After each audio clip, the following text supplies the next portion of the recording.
ধন্যবাদ মাননীয় স্পিকার। কার্যপ্রণালী বিধি ৭১ অনুসারে জরুরি জনগুরুত্বপূর্ণ বিষয়ে প্রশ্ন উত্থাপনের সুযোগ দেবার জন্য মাননীয় স্পিকার আপনাকে জানাই আন্তরিক ধন্যবাদ। উক্ত বিধি অনুসারে আমি স্বাস্থ্য ও পরিবার কল্যাণ মন্ত্রণালয়ের মাননীয় মন্ত্রীর মনোযোগ আকর্ষণ করে একটি নোটিশ জমা দিয়েছি।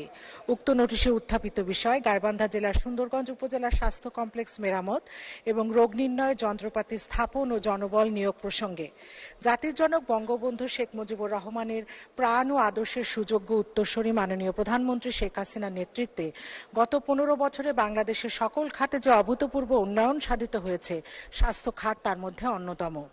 মাননীয় স্পিকার, সুন্দরগঞ্জ উপজেলার স্বাস্থ্য কমপ্লেক্সে প্রতিদিন গড় ২৫০ জন রোগীকে আউটডোরে চিকিৎসা সেবা দেওয়া হচ্ছে এবং ভর্তি হচ্ছে ১০০ জন রোগী।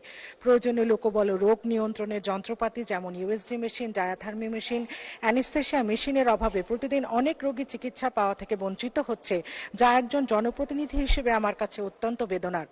অন্যদিকে হাসপাতালটির মূল ভবন ও চিকিৎসক ডরমেটরি দীর্ঘদিন মেরামত না করায় জরাজীর্ণ স্যাঁতস্যাঁতে হয়ে পড়েছে, ফলে রোগীদের ভর্তি থেকে চিকিৎসা গ্রহণ এবং চিকিৎসকদের বসবাস করা প্রায় অসম্ভব হয়ে পড়েছে।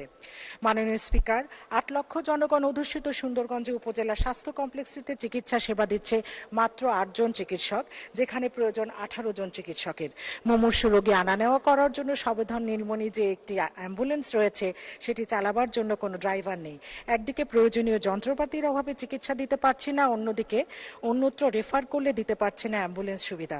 মুমূর্ষু ও জটিল রোগীদের ৩৩ কিলোমিটার দূরে রংপুর মেডিকেল কলেজ হাসপাতালে যেতে হচ্ছে ইজি বাইক, সিএনজি, অটোরিকশা এবং মোটর সাইকেলে চড়ে।